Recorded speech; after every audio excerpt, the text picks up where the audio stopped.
Hello, advanced geometry students. It's Mr. Donaldson, and I'm here today to talk with you about section 5.6, rhombi, rectangles, and squares. And rhombi is you could use as the plural for rhombus, or you could say rhombuses. I don't think it really matters. Rhombi is more fun to say though. So, you guys, here we go. The first thing we're going to do is we're going to talk today about different theorems or properties that are true about a rhombus. So to do that, I'm just going to pull out my little nerd program here, and we'll just kind of talk through. So you guys, what you see I have here is a rhombus that I constructed so that all four sides are congruent to one another. And so we're just going to talk about what would be a consequence of this. So first thing is, I marked that all four sides are congruent. And so the next thing I'm going to do is, you remember what we discussed, at the end of last unit, is that this concept of triangle congruency is really important. And it allows us to prove a bunch of other things in geometry. And so all these little rhombus properties are a consequence of triangle congruency. So let me draw a diagonal so we can actually talk about some triangles.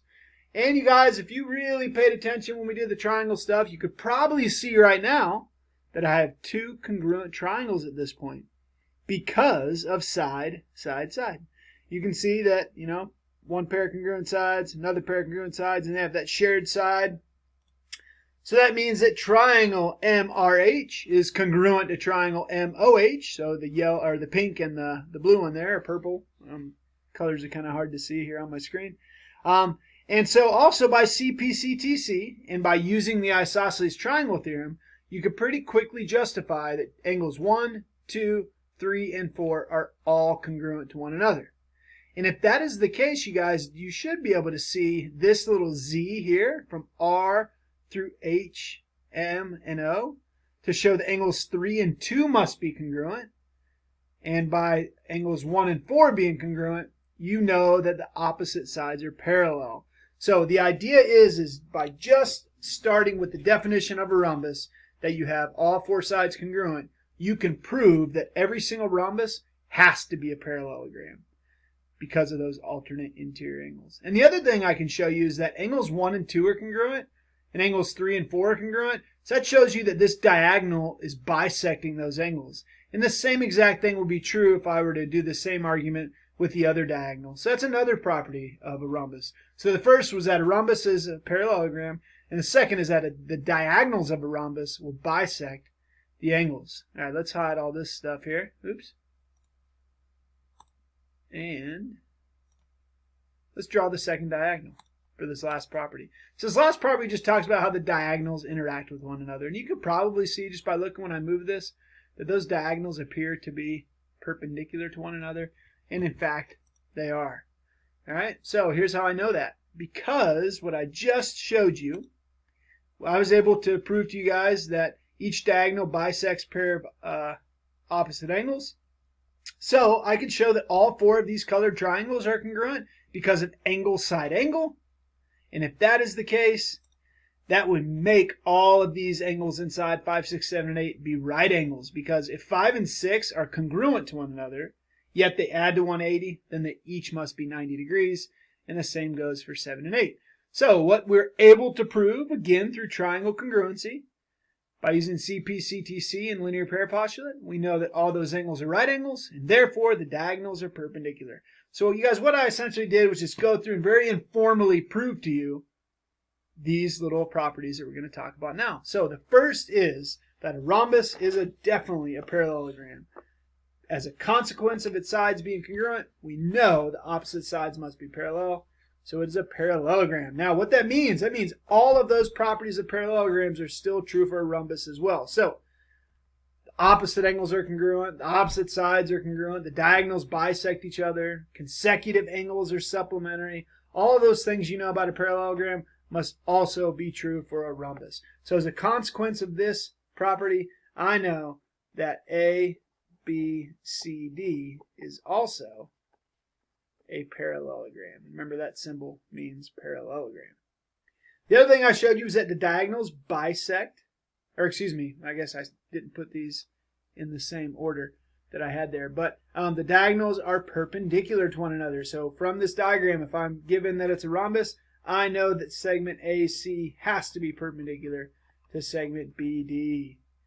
And then the last thing I know is that the diagonals bisect each pair of opposite angles. So that means essentially that segment or ray BD bisects angle ABC, and so forth and so on for all of them. So essentially, maybe we'll just, to make this easy, 1, 2, 3, 4, 5, 6, 7, 8. Here's what I would know about a rhombus. Based on that, and based on the fact that it's a parallelogram, I know that angles 1, 2, 5, and 6 would all have to be congruent to each other, because opposite angles are congruent in a parallelogram, and in a rhombus, the diagonal bisects those angles. And by that same logic, angles 7, 8, 3, and 4 would all be congruent as well.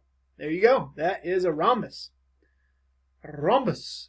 All right, next thing we're going to talk about is a rectangle. So let me go back to my little nerd program, and we'll see if we can deduce these little properties. So, the first is, if you guys notice, in a rectangle, by definition, you have 4 right angles. And you guys should remember back from chapter 2 that if 2 same side interior angles are supplementary, which these are because they're both 90, which means they add to 180, that means the sides are parallel, or it means the lines are parallel. So here's what I know.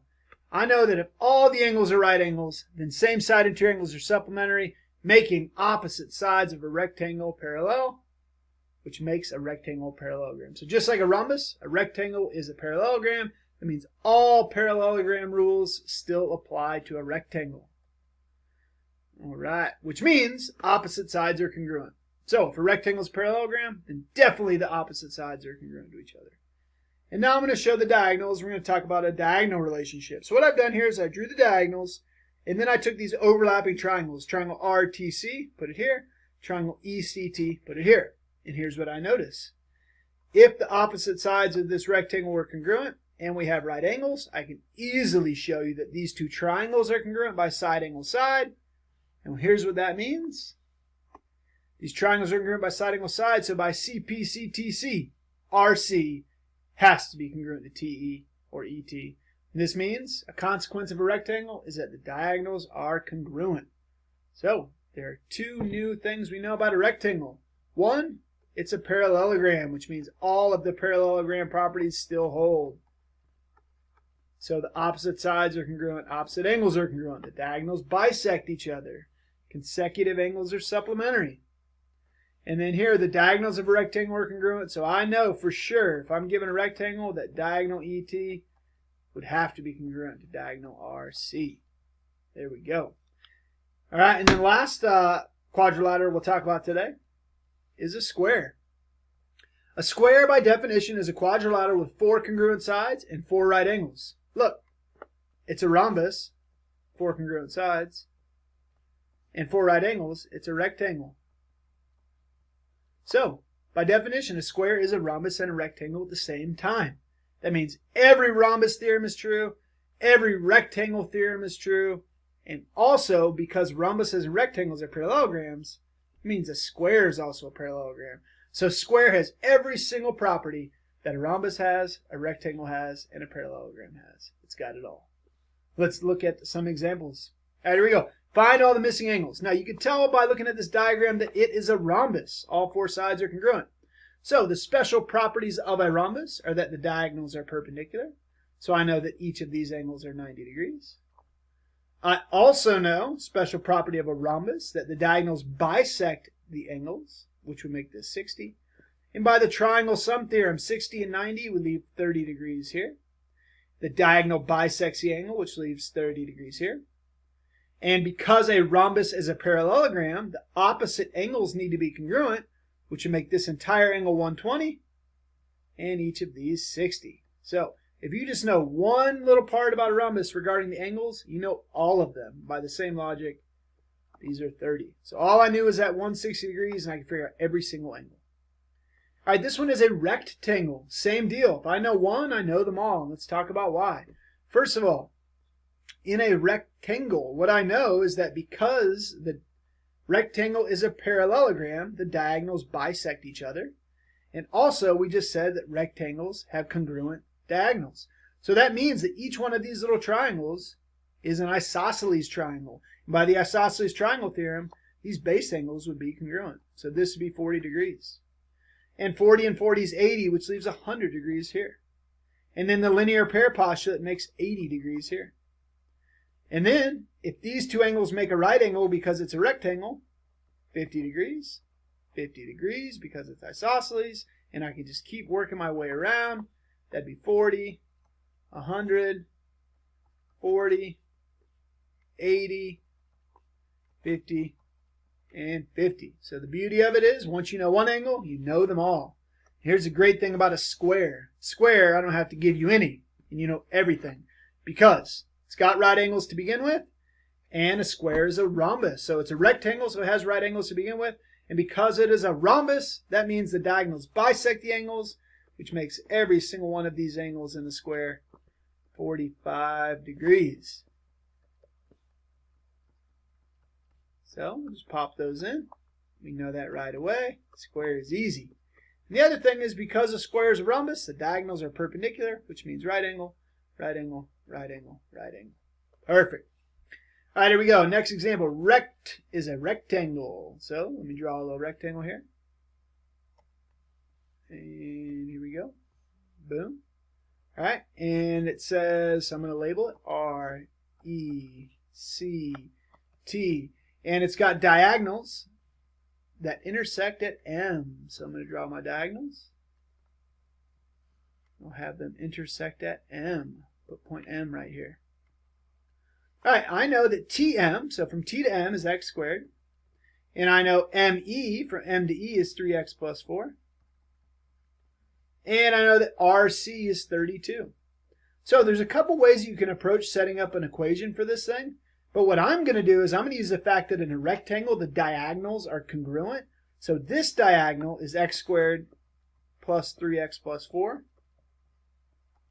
And then this diagonal is 32. Set up my equation. It's a quadratic. I'm going to set it equal to 0. And I'll solve. And I get that x plus 7, x minus 4, which gives me two answers here. X is equal to negative 7, or x is equal to 4. Now, when I plug in 4, let's plug in 4 first and see what we get. 4 squared is 16. 3 times 4 is 12, plus 4 is 16. 16 and 16 is 32. 4 is an answer. Let's plug in negative 7. When I plug in negative 7, check out what happens. 3 times negative 7 plus 4 is negative 21 plus 4 is negative 17. You cannot have that as an answer. It does not work. The only viable solution is 4. And then the last example, in this case, you guys, we want to find the perimeter of the rhombus, so we're going to use a couple properties first. A rhombus is a parallelogram, and that means the diagonals bisect each other, which means that 2x has to equal x plus 2y.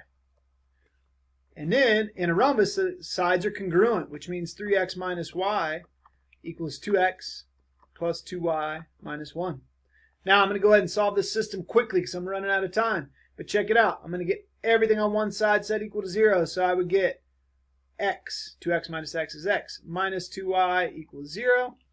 And then this one, I get 3x minus 2x is x, minus 2y is minus 3y equals negative 1. Set up my system here. This is x minus 2y equals 0. This is x minus 3y equals negative 1. Maybe I'll multiply this guy by negative 1. Give me negative x plus 2y equals 0. And x minus 3y equals negative 1. Then I'll solve by elimination. And I end up with negative y equals negative 1. So y equals 1. And then to get x, I'm just going to go back to any of my equations. How about this one right here? I know x minus 2y equals 0. So x minus 2 times 1 equals 0. X minus 2 equals 0, which means x would equal 2. And the last thing very quickly is it wants the perimeter. So I'm just going to plug in for one of the sides. 3 times 2 is 6. Minus 1 is 5. Just to make sure I did it right. 2 times 2 is 4. Plus 2 is 6. Minus 1 is 5. So the perimeter, if all sides are congruent, is 20. I know I went through that pretty quick, but feel free to pause and go back and watch it over, whatever you need to do. All right, guys, that's it. See ya.